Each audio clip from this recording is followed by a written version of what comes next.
Hello. I'm a big fan of Ziggy, the comic strip. Anybody else read Ziggy? Because he just amazes me. His little character and the way he gets into things. He went for a job interview, and he was sitting there while the interviewer was asking questions, and the question was, Ziggy, why did you leave your last job? And Ziggy calmly replied, I think my weakest link is listening. I think that is Ziggy's weakest link, listening. That's what we're going to talk about this afternoon. What is listening? How do you listen? When you listen, do you give your full attention to that person that's talking? Do you listen with your heart, with empathy, or what? How? Next few minutes, I want to talk about a type of listening called relational listening. Listening with full attention and with empathy. We're going to talk about what it is, what the goals of listening that way is, what the barriers are, and what are steps to relational listening. If we take a look at what is relational listening, we see that it exhibits optimism, positiveness, truthfulness, because that person wants to be truthful with somebody and they want to make sure that they're okay with it. It's our attentiveness, it's understanding, and it's also using verbal and nonverbal intimacy, such as with eye contact, asking questions, and is our response as the listener appropriate to what is being said in the conversation. Let's see what the goals. Let's go into what the goals are, and that is taking time to listen to them attentively. We want to be focused. We want to not listen just partly but completely. We want to be more than less. We want to be 100%. So, what are the goals? Well, the first goal would be that person wants to self disclose to you what is on their heart and what is they're feeling at the time. What is necessary for that person, the person doing the talking, is for their healing, in whatever the situation may be that they are trying to talk to you about. And our part as the listener, we need to create an environment for them so that they can come forth with their information and feel at ease and not feel bound up, but they have a desire.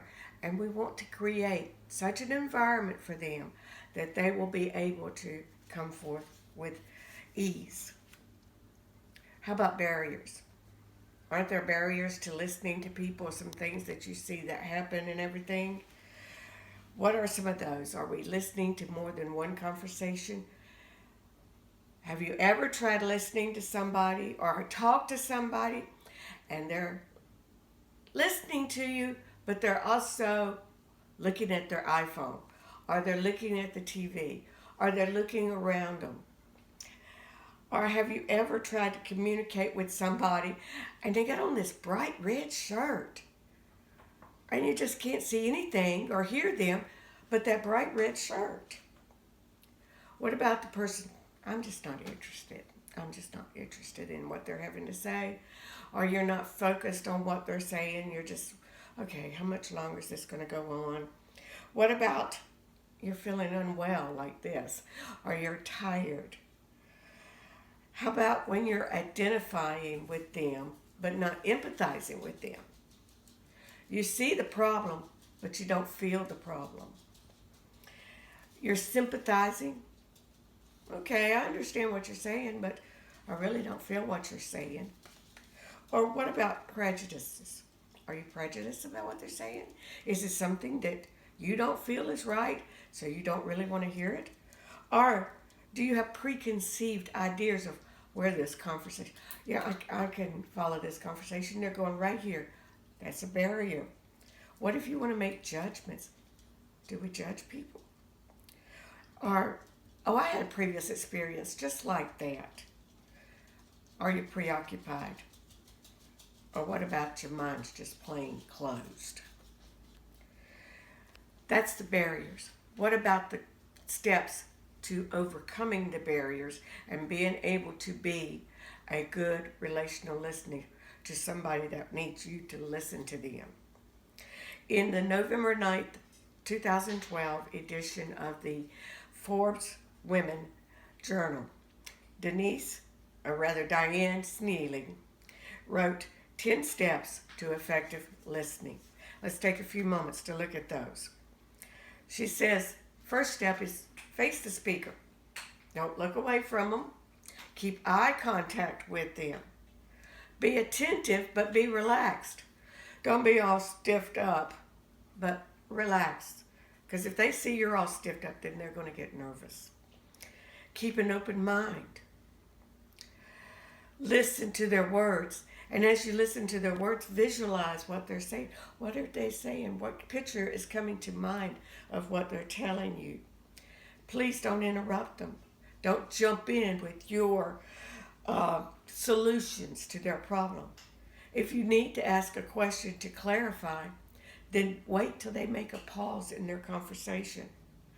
Then you might ask the clarifying question, and you say, I believe I heard you say this and this. Is that really what you said, or did I miss something there?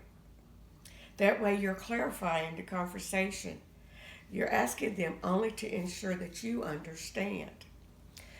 Try feeling what they are saying or what they are feeling, and give them regular feedback. Regular feedback could consist of yes or just nodding the head.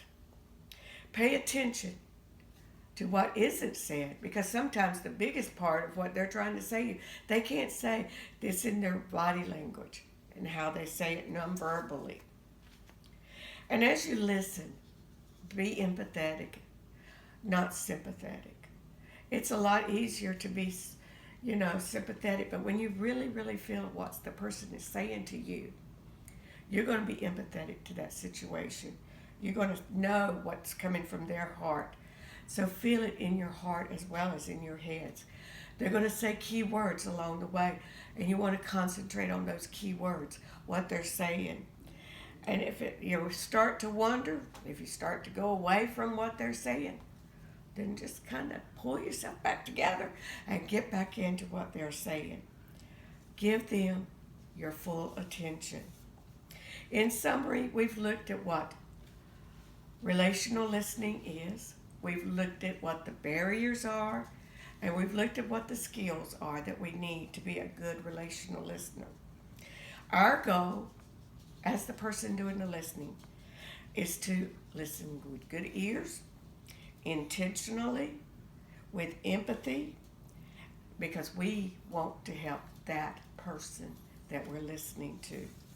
In ending this, I want to give you a quote that I found, and it's an anonymous quote, but I like it, and I like what it sums up. Speak in such a way that others love to listen to you. Listen in such a way that others love to speak to you. I thought that says a whole bunch. I'll read it again. Speak in such a way that others love to listen to you. Listen in such a way that others have to speak to you. They want to hear what you have to say, and they want to hear you listen to them. Thank you very much. You're